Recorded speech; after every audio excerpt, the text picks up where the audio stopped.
नमस्कार रामकृष्ण हरी मंडळी. अर्धा किलोच्या प्रमाणात या ठिकाणी खुसखुशीत तोंडात टाकताच विरघळणारी आणि आतून भरपूर लेयर्स असणारी अशी करंजी तयार केलेली आहे. या ठिकाणी तुम्ही करंजी बघू शकता. अगदी टच्च अशा फुगल्या गेलेल्या करंज्या आहेत आणि तोंडात टाकताच विरघळतात बरं का. आणि करंजीला फोड बघा किती सुंदर आलेले आहेत. चला मग ही अर्धा किलोच्या प्रमाणात करंजी कशी तयार करायची ते पाहणार आहोत. करंजी तयार करण्यासाठी सुरुवातीला आपण पीठ मळून घेणार आहोत. या ठिकाणी ना अर्धा किलो मैदा घेतलेला आहे. आता मैदा आपल्याला चाळून घ्यायचा आहे. यामध्ये ना पाव वाटी बारीक रवा घालायचा आहे. जो 0 नंबरचा रवा असतो ना तो घालायचा आहे. त्यानंतर यामध्ये चवीनुसार मीठ घालायचं आहे. हे सर्व आपण आता मिक्स करून घेणार आहोत. त्यानंतर यामध्ये जेवढा आपण रवा घेतलेला आहे ना तेवढ्याच प्रमाणात तेल घ्यायचं आहे. म्हणजे पाव वाटी तेल घ्यायचं आहे आणि हे तेल ना कडकडीत गरम करूनच यामध्ये घालायचं आहे. तेल पिठामध्ये चांगले मिक्स करून घ्यायचं. अशा पद्धतीने मुटका पिठाचा बनला की समजायचं आपलं हे पीठ तयार आहे. त्यानंतर ना यामध्ये 1 वाटी दूध घालून हे पीठ चांगलं आपल्याला मळून घ्यायचं आहे.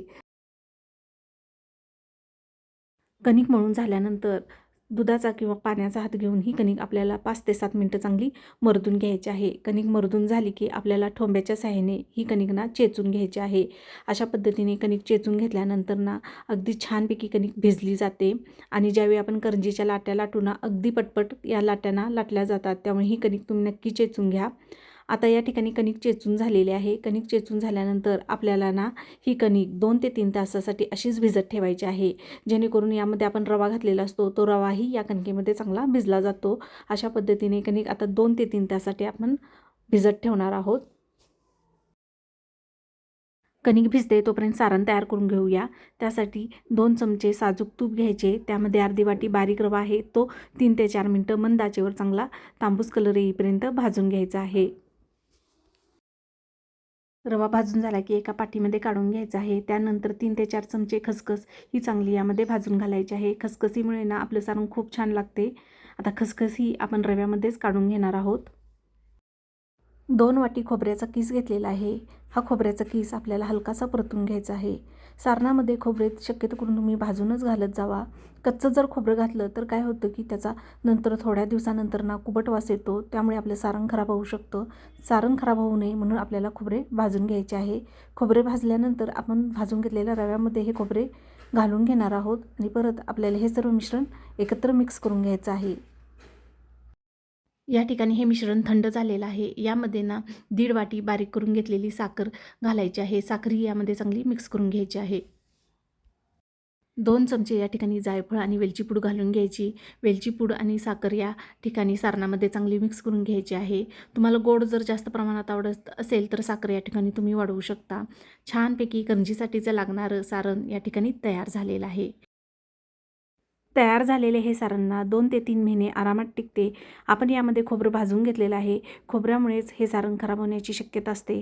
तुम्ही सारण ज्यावेळी तयार कराल त्यावेळी ना खोबरे नक्की भाजून घाला. चला मग आता आपण ना करंजीसाठीच्या ज्या लाट्या आहेत त्या लाटून घेणार आहोत. छानपैकी कणिक बघा भिजली गेलेली आहे. आता या ठिकाणी ना आपण या कणकेचे 3 भागमध्ये ना गोळे तयार करून घेणार आहोत. चपातीला ज्या पद्धतीने गोळे काढतो ना त्या पद्धतीने 3 गोळे काढून घेऊन त्याच्या एकसारख्या 3 लाट्या लाटून घेणार आहोत.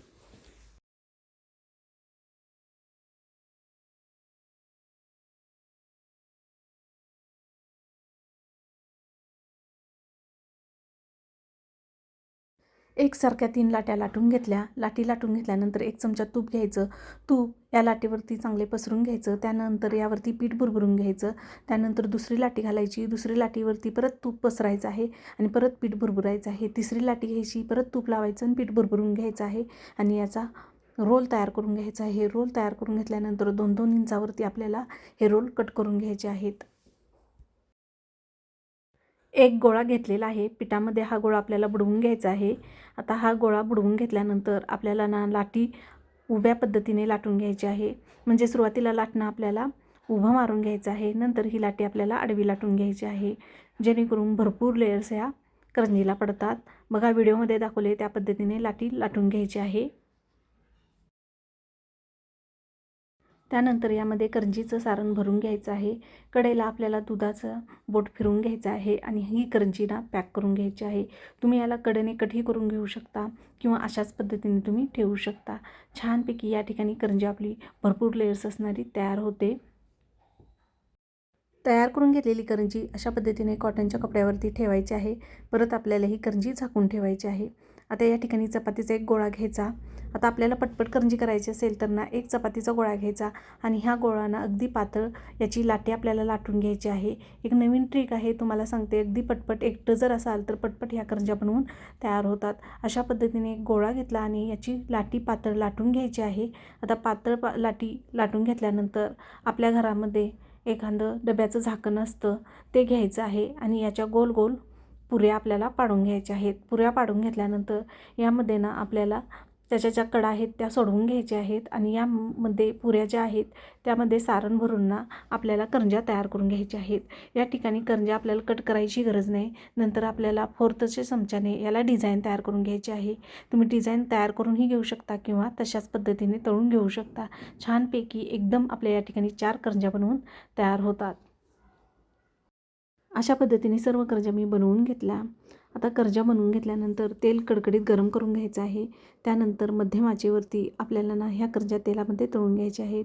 एका टायमाला तुम्ही 5 ते 7 करंज्या तळून घेऊ शकता. अगदी टम्म फुगलेल्या या ठिकाणी ना करंज्या बनवून तयार होतात.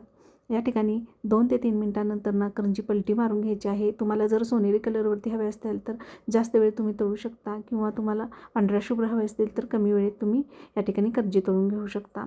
करंजीला फोड बघा किती सुंदर आलेले आहेत आणि अगदी टम्म अशा ह्या करंज्या फुगल्या गेलेल्या आहेत. अशा पद्धतीने सर्व करंज्या मी तळून घेते.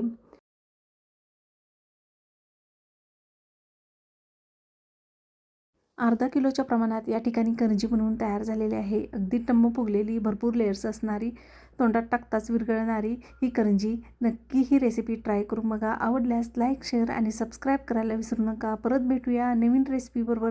तोपर्यंत रामकृष्ण हरी. धन्यवाद.